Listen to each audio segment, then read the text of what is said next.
guys, it's Kelly. Thanks for joining me today. I am back with my fourth layout using the March kit as a guest designer for my creative scrapbook. And I am going to put the details of the kit club underneath and the details of the video if you are interested in checking them out. So this was the last layout that I made with the kit, and I had a bunch of just paper strips left, and I have had this picture in a scrap of, well, not a scrap, but in a pile of pictures to be scrapped, and it's just of my daughter climbing a tree, and I thought that these papers would be perfect, and I chose the craft cardstock just because the papers had a little bit of a cream undertone, plus I felt like the craft would be nice with nature and, you know, the trees and all of that. So I noticed on the chipboard sheet that there was a script word that was pretty and it was girly, and that didn't really fit for this, but I decided to just cut the Y off and use girl as part of the title. And I decided to title this Climb Like a Girl, and that idea came to me because I think it was probably, you know, a few days before during the week I had seen one of those, I guess, little blurbs about, you know, you do something like a girl. I can't remember if it was Nike or something like that, had just something about how, you know, girls can be athletic, and you know, that it's kind of an insult to say something like you climb like a girl or run like a girl or throw like a girl. And I just added some journaling to my daughter about how she should be proud that she's a girl, and of course she's going to do things like a girl because she is a girl. And but she's very athletic, and it just, you know, it just wanted to let her know that, you know, it was okay to do these things and still be a girl. So pulling out some other embellishments that I thought, you know, might work on this page. I liked the little birdie, and of course I thought the little flower cluster was pretty, and it would bring in that pattern paper as well.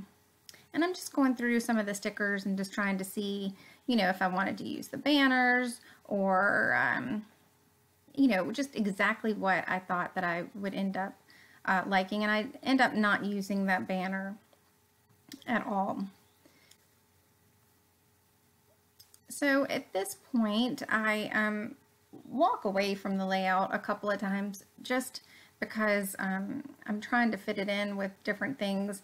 And so when I came back to it, I had pulled everything off, and I decided to, you know, put my title on the wax paper. And when I was doing that, I decided that I wanted to distress the edges of the papers. And a lot of times, you know, I will maybe sew on some of the paper layers, or I outline in black pen, and I thought that the distressing would just be a better fit for this page, and I really liked the way it turned out. And I know that I could use scissors, but I got this little Heidi Swap tool, you know, I think that was like in, I don't know, one of her little kits or something, and pulled that out, and I liked the way that works, but of course it leaves a huge mess.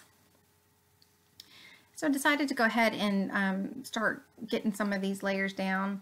I liked that pink wood grain as well. I just thought that went well with the subject of the photo. And I swapped out the journaling card for one that I could actually put the title on, and I just decided I would journal underneath the horizontal pink strip, and you will see that close up in the end.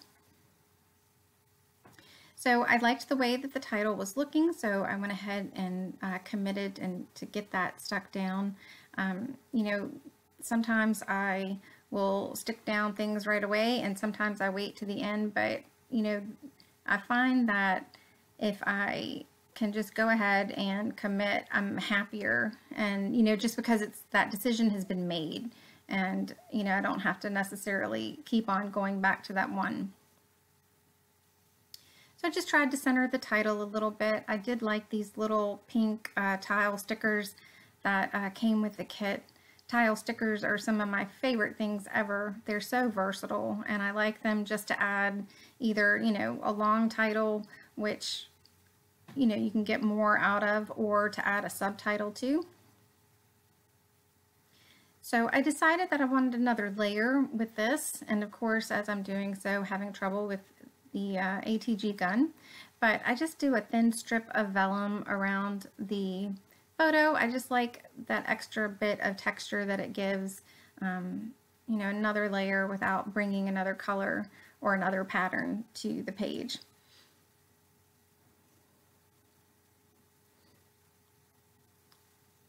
And again, having trouble with that ATG gun. I get the tape from Michaels only because I find that for the most part I don't have trouble with it, and every now and then I'll just get one bum roll where I have to work with it a little bit more than usual. So here's the point that I decided that I just want to go ahead and get these layers stuck down. I'm liking the way that it's looking, and you know, just I want to commit and get it done.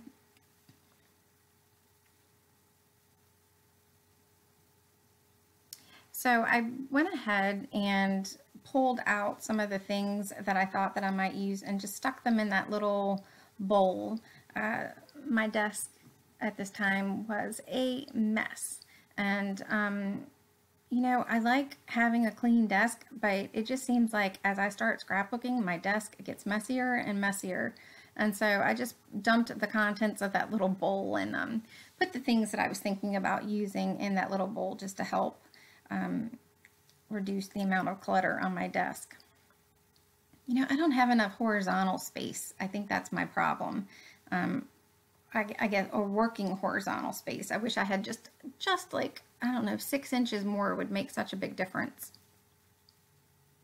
So these little pink glitter hearts I pulled out. I had actually cut those out from one of the journaling die cut cards in a previous video. I'm not sure which one it was, and I cut those out with my Lawn Fawn hearts, and I just kept them in case I wanted to use them. And I like doing that, especially when it's a pattern or something that, you know, goes with the line as well as it did, and that just brought a little bit of that glitter to this layout.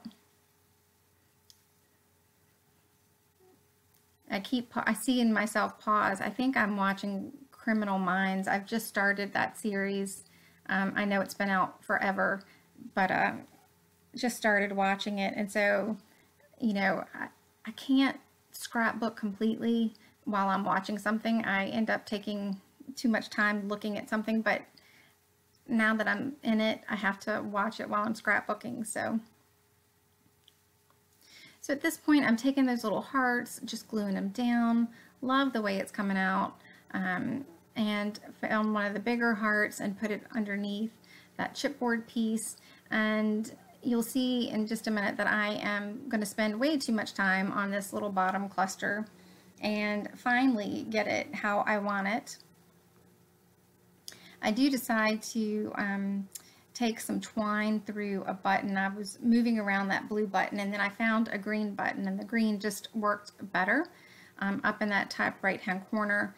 I liked it because it brought the green from the title up to the top. And I do take a little bit of jute from my stash and tie a bow in that as well. I liked the choice of jute because of the naturalness of the jute, and just, you know, further reinforce that nature theme that this page already had going with it. And for me, buttons, I prefer to have them with embroidery floss or jute or twine tied through them. It just is that little bit of a finishing touch. And I used to use buttons all the time, and I still have a whole bunch of them, so I might try to challenge myself to get some of those used on, you know, a next couple layouts. So that's pretty much it for me. I do mess around with this bottom cluster for a little bit and finally get it in a, you know, in the way that I like it. And I do my journaling off camera, but you will see like little glimpses of that in the close-ups. So thanks so much for joining me today. If you guys have any questions, just leave them for me. I'll get back to you as soon as I can. And again, I'll put all of the information for my creative scrapbook in the details below. Thanks so much for joining me, and I will see you soon in another video. Have a great day. Bye.